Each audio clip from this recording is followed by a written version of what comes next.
In this video, we'll discuss the basics of rig measurement. Here we are looking at the mast. We've got the tape hoisted up to the black band at the top or near the top of the mast. And the tape is led down to the top of the boom where you can see we're going to take a measurement here. We take the tape to the back of the boom where we put it up against the black band where the black band should be, and we get a measurement there. And then we take the tack setback measurement right here. Here we're measuring to the backstay, so we get the distance between the end of the boom and the backstay.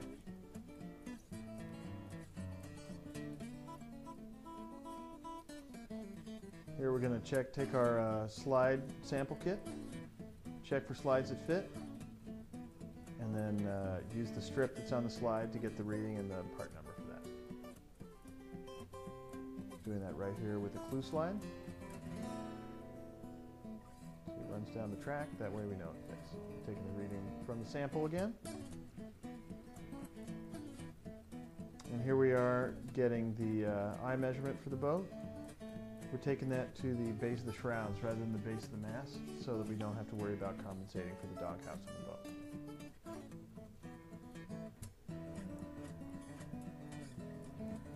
We're taking it up to the front, to the bow of the boat, measuring down to the deck to get the full hoist measurement. Make sure you are using the decimal side of the tape when you're doing this and not the side marked in inches. So here we are measuring for the max hoist on a roller furler. And here we're getting the measurements for the front of the jib track to the top of the hoist for the jib halyard, and then to the back end of the jib track to the max hoist. It doesn't show it, but make sure that you're getting that around the shrouds. Pretty high placement. Okay, we're going to get the J measurement here. Tie it to the base. Tie your measuring tape to the base of the forestay, and lead it back to the front of the mast. Chuck gingerly walks the camera back the boat here. There you go. So you measure it to the front of the mast there. Make sure your tape is nice and tight.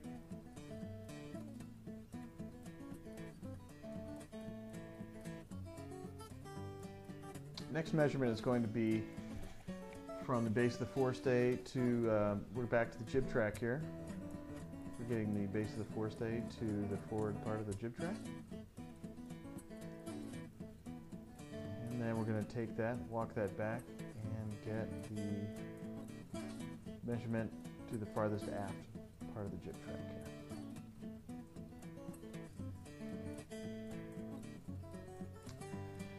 Here we're measuring the tack cut up position and the tack cut back.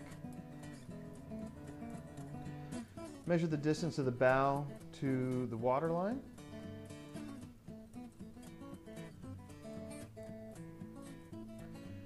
And then take the tape, walk back to about the middle of the jib track, and get the tape in the water. You sort of have to estimate here the height of the track. Sometimes the track is higher, sometimes it's lower. You really have to sort of rough it out and take an eyeball measurement of the track there.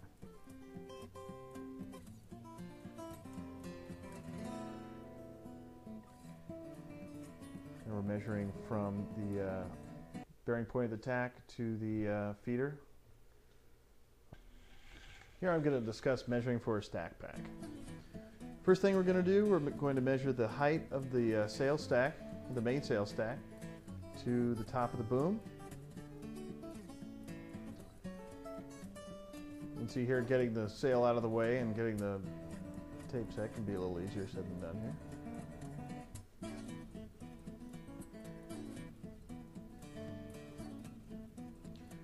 Get that measurement. Make sure it's in the decimal part of the tape. And then we're going to measure from the bearing point of the clue ring to the back of the mast.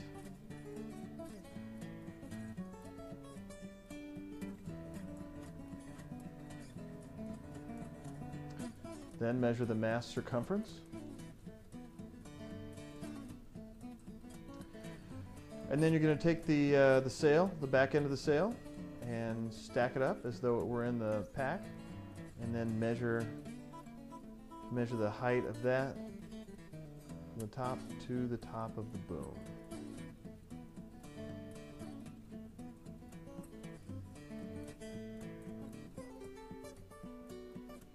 And then measure from the bearing point of the clue ring to the back end of the boom. Take all those measurements, put them in your measuring sheet. Oh, and don't forget the width of the sail. Also very important for the stack.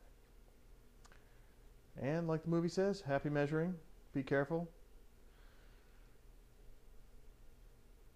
Measure twice, cut once.